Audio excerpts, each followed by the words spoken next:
Konnichiwa. Konnichiwa. Welcome. Welcome, yes. Hi, I'm Matt. I'm Chris, and this is another Monkey Monday. Yes, and what are we doing today, Chris? We're going to talk about how to talk to your audience. We've lost the white pen, so I've written this in red. Hopefully you can see this.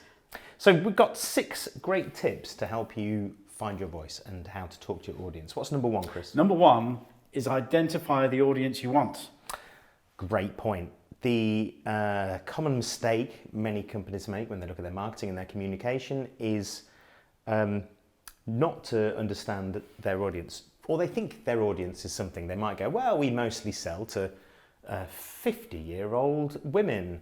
But perhaps that isn't the actual audience you want to sell to. So, finding that, understanding what audience you want to do and specialising to that audience is a really important thing. Yeah, if you've read any Seth Godin, he'll talk about you really need, in business, you should concentrate on getting the smallest possible market. Yeah. So you've really got to focus in on who you want to speak to and then speak to them directly.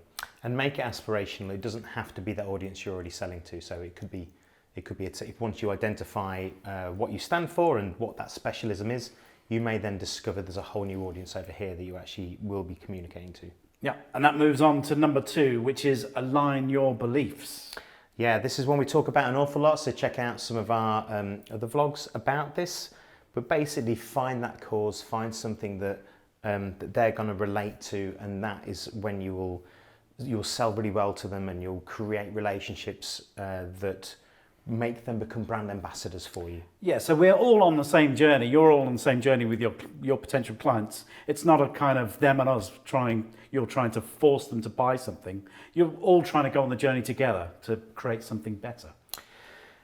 In doing so, try and avoid jargon. You need to keep things simple and easy to understand, and don't try and baffle people with lots of technical knowledge. So it's difficult for us actually. We deal in a very sort of technical industry, so sometimes when we need to talk about API connectors, for instance, it's a challenge for us to make sure that we phrase it in a way that people can understand, unless we're talking to somebody who has that technical knowledge. So understanding who you're talking to, asking the right questions, and avoid mansplaining to anybody is an important thing. So keep it simple, as simple as you can, and understand who you're talking to in that respect. And the next one is mimic the way your audience speaks. So if you're speaking to some young folk who like rap music, you're going to speak to them differently to people who listen to Radio 3 every day. Exactly, yes. So do your research. Once you find that audience, that the people you want to go on that journey together with, do some research, find the language, make sure it's correct, make sure you use the same sort of terminology that they use, the same colloquialisms that they use. Get on their wavelength so that it's easy for them to understand and digest and relate to. It's really important. That's a well-dench tip, Matt. Well-dench. Thanks, bro. So think about your words is number 5. Yes, so negative and positive association with words.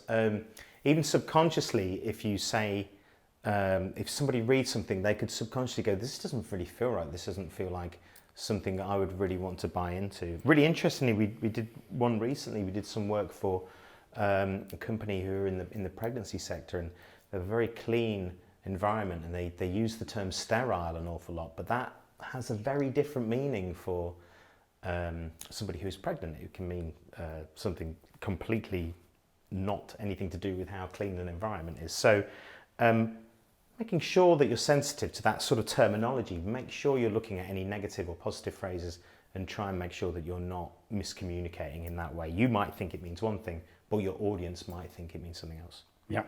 And the final tip is keep it short.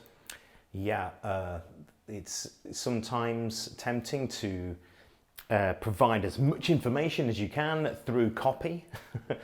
We'd recommend keeping most of your written communication as short as possible, and try and storytell and keep things short, and don't go off writing essays. Yeah, I've seen a tip online to say if you can't write an email in 5 sentences, you shouldn't be writing an email. Yeah, pick up the phone or do something else. So we hope that's useful to you. That's how you talk to your audience. That's how we try and talk to you, our audience. And we hope it's resonated with you in some way. All right. See you next time. Thanks very much. Goodbye. Oh, yes, sorry. Sorry, Master. Ugh.